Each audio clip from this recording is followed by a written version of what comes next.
Quel est le niveau de stock parfait pour votre entreprise ou votre périmètre? On m'a posé cette question des centaines et des milliers de fois et donc dans cette vidéo, je vais vous partager un peu comment je réfléchis, comment j'analyse pour définir à la fois des objectifs court terme, moyen terme mais aussi long terme en prenant de nombreux exemples et en définissant différents niveaux qui vous permettront d'aller dans la bonne direction.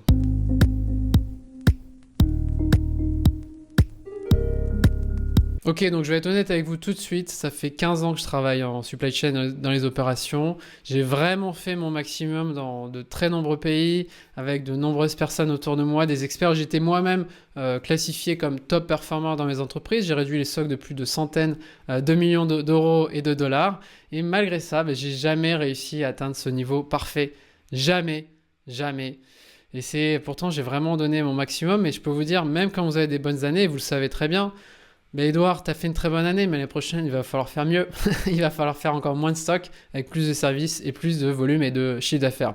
Donc ça, c'est vraiment... voilà, on est dans une société où il faut toujours faire mieux en croissance, toujours se dépasser. Moi, personnellement, je me suis un peu trop dépassé à un moment, j'ai un peu craqué en 2018. Donc je vous invite à prendre soin de vous. Mais ce qui est important, c'est que voilà, le niveau parfait, en gros, c'est zéro de stock avec des ventes et des volumes qui sont infinis. Pourquoi? Parce qu'en gros, on est dans une société, il faut vendre toujours plus avec le moins d'argent à dépenser. Et un bon exemple, ça serait par exemple une marketplace comme Amazon ou Alibaba. Vous pouvez voir mes vidéos sur le sujet sur ma chaîne YouTube.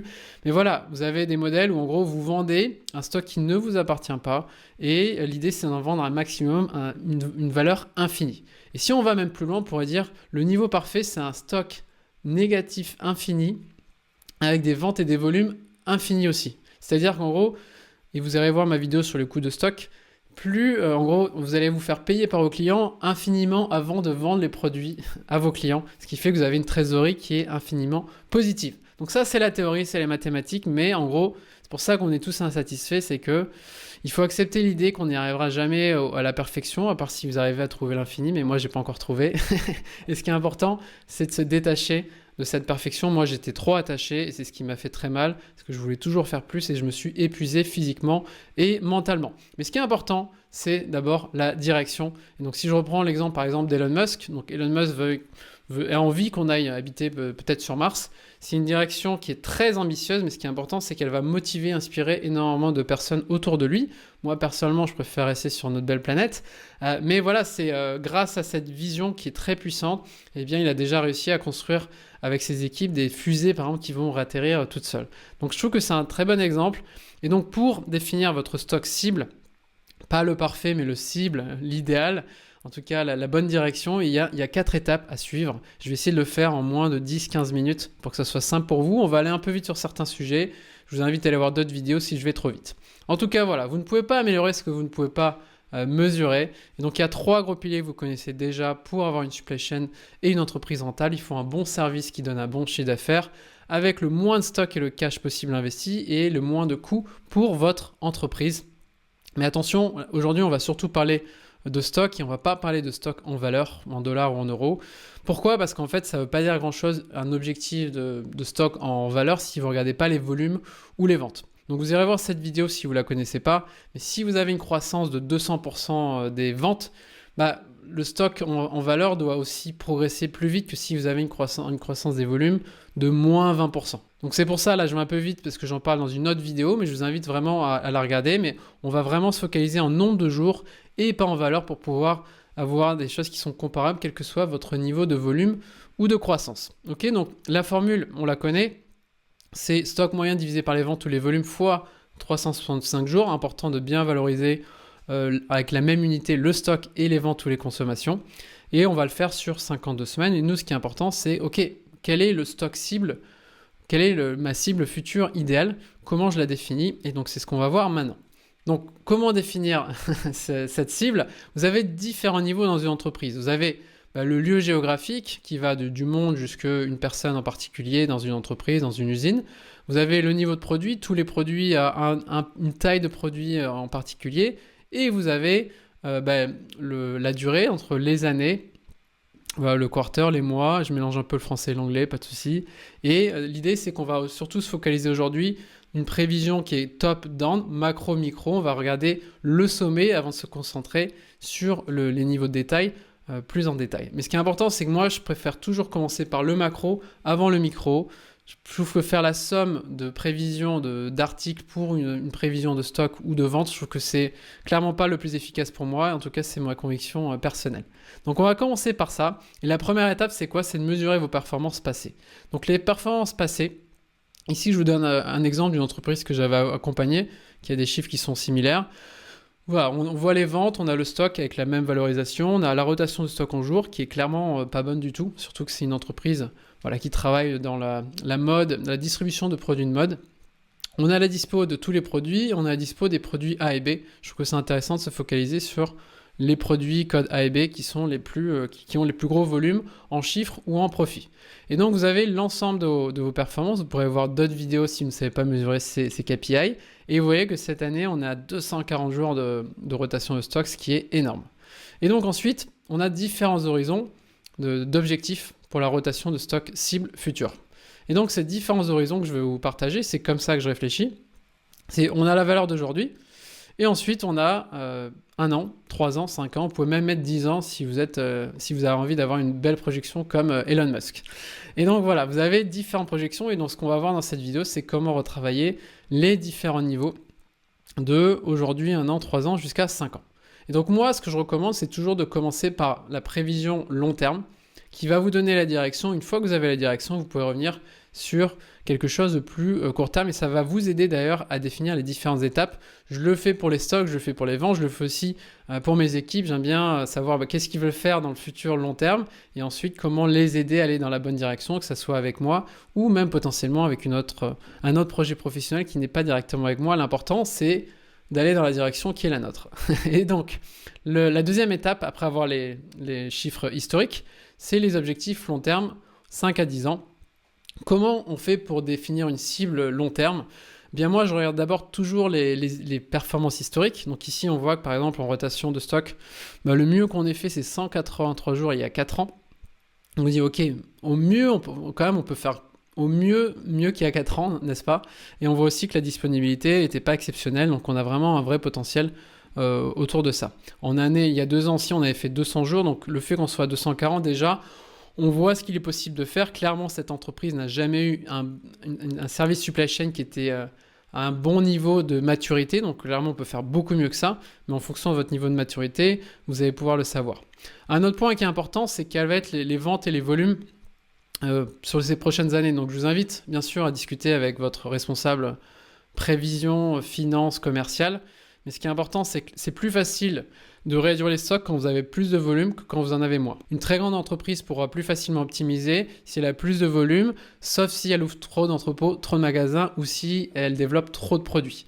Mais en tout cas, c'est intéressant d'avoir une perspective pour pouvoir s'améliorer. Ensuite, ce qui va être aussi important, c'est de prendre en considération quel va être votre niveau futur de maturité de votre supply chain. Si clairement, vous n'avez pas l'ambition de recruter les meilleurs, de les former, qui deviennent experts et que vous allez continuer à éteindre des feux, ce sera plus compliqué d'améliorer les performances que si vous avez une vraie intention de construire une vraie équipe avec aussi des vrais process et des vrais outils pour pouvoir améliorer vos performances. Un autre point que j'aime bien regarder, c'est les performances des top performers de mon industrie. Donc ça, ce sont des données qui ne sont pas toujours faciles à avoir. Si vous avez accès à mon programme SM Analytics, vous avez une base de données complète de toutes les entreprises. Mais voilà, c'est pour vous donner un exemple. Vous avez par exemple Zara et H&M. Vous savez que voilà, si vous prenez à peu près le même secteur, Zara fait à 81 jours de stock quand H&M est à 132 jours. Donc il faut faire attention parce que Zara est principalement fabriqué en Europe et au Maghreb alors que H&M est principalement fabriqué en Asie. Donc vous avez des délais d'approvisionnement qui sont différents. C'est pour ça que H&M a plus de stock mais aussi des coûts d'achat qui sont plus faibles. Je vous invite à aller voir ma vidéo sur les stocks de sécurité. Vous verrez l'impact du délai sur les niveaux de stock. Mais en tout cas, c'est intéressant d'avoir une direction et peut-être que vous travaillez dans le domaine de la restauration. Là, les chiffres n'ont rien à voir. McDonald's, 2 jours. Et par exemple, Pizza Hut ou KFC, c'est 13 jours. Domino Pizza, 9 jours. Dans l'automobile, ça varie beaucoup en ce moment. Mais entre Toyota, 49 jours et Tesla ou Volkswagen, on est plutôt autour de 70-80 jours. Donc, c'est intéressant d'avoir cette direction, même si chaque entreprise a sa façon de travailler, a son business model. Mais moi, j'aime bien regarder en disant, voilà, on a 240 jours aujourd'hui. Les top players dans mon domaine d'activité, ils sont entre 80 et 120 jours. Eh bien, moi, je vais me dire, voilà, le rêve, ça serait d'être à 100 jours. Donc, on revient ensuite sur ce graphe-là. Donc, je vais un peu vite, mais c'est pour vous donner la logique. On a 240 jours aujourd'hui et la cible, c'est vraiment d'un jour d'être à 100 jours de stock. Et pour avoir analysé cette entreprise, c'est tout à fait possible parce que leur process est assez simple. Ensuite, on se dit, très bien, quelle est la troisième étape? Quel est le moyen terme? On revient sur le 3 ans. Donc le 3 ans, là, pour moi, c'est par l'expérience. Et donc, on va pas, c'est plus facile de réduire du stock les premières années qu'après, parce qu'après, ça demande plus d'efforts et plus de niveau d'expertise. Et donc, généralement, je vais le faire un peu, pas en règle de 3, parce qu'on va aller plus vite au début, mais ça me paraît logique d'être à 140 jours d'ici 3 ans, ce qui est tout à fait réaliste par rapport à la maturité de cette entreprise, qui en fait nous permettra de réduire de 29% entre 3 et 5 ans. Ensuite, on arrive au court terme, 1 an. Et donc le 1 an, il est très important. Et donc là, comment définir le 1 an? Je vais revenir sur mes performances historiques en disant, regardez, la meilleure année, on a fait 183, il y a 2 ans, on a fait 200, donc ça paraît quand même réaliste de faire autour de 200 jours cette année. Et donc, je vais revenir sur ce schéma-là. Et en fait, ça me paraît logique et j'aime bien les valeurs qui sont arrondies. J'aime pas dire 203,5 jours, ça c'est j'ai pas envie de faire des calculs de financiers. Et donc, en mettant 200 jours et en regardant les résultats globaux d'aujourd'hui jusqu'à 5 ans, ça me paraît cohérent d'avoir 240 jours. Ensuite, l'année prochaine, on revient à nos niveaux de meilleure performance, sachant cette fois-ci, on a un meilleur niveau dans nos équipes, 200 jours. Ensuite, on se donne 2 ans pour passer de 200 à 140 jours, avec des restructurations en cours et aussi une simplification de nos process. Et notre cible, ça va être vraiment d'être autour de 100 jours d'ici 5 ans. Donc vous voyez, là, j'ai une direction qui est claire. Et ce qui est important, c'est que dans cette direction-là, ensuite, faut pas trop s'attacher, surtout au long terme. Ce qui est important, c'est d'aller dans la bonne direction. Et moi, je recommande d'utiliser ce que j'appelle le GBA. C'est 3 niveaux d'objectifs. C'est le good, le better et le amazing. Vous pouvez aussi l'utiliser en français. C'était Laura Mabille qui m'en avait parlé. S'appelle, en français, c'était le BMW, le bien, le mieux et le wow.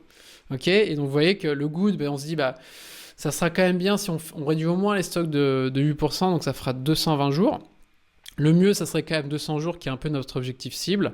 Et ce qui serait amazing, ce qui serait incroyable, c'est qu'on arrive déjà, dès la première année, à réduire de 25% à 180 jours. Et vous voyez, en mettant ces 3 niveaux, déjà, on se détend.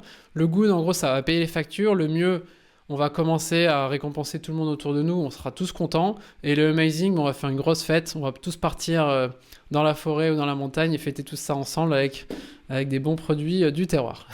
Donc, moi, je vous recommande toujours 3 niveaux. Je le fais aussi à titre personnel pour mes objectifs personnels et professionnels. Ça permet de relativiser et d'avoir, en tout cas, une direction avec un scénario incroyable et un scénario réaliste et un scénario, on va dire, frileux, mais qui permet aussi d'être sûr de ne pas exploser les budgets. Donc vous voyez, se dire qu'on sera à 140 jours dans 5 ans, ça me paraît tout à fait réaliste et possible si vous mettez les moyens et les bonnes personnes avec les bons niveaux d'expertise. Ok, donc maintenant, on dit très bien, on a nos objectifs, on a notre direction. Quel est l'objectif de stock en valeur? Parce que notre financier, à la fin, notre directeur de finance, si vous êtes, peut-être que vous êtes le directeur financier, vous avez quand même besoin de savoir combien vous allez devoir financer avec votre banque, surtout si les taux d'intérêt sont élevés. Et donc, on va regarder surtout l'année prochaine. Vous voyez qu'on a notre table, on a nos ventes, on sait déjà nos ventes parce que voilà, ça on nous les a données. Je referai une vidéo complète sur comment prévoir les ventes. Vous pouvez vous abonner à cette chaîne si vous voulez en savoir plus prochainement.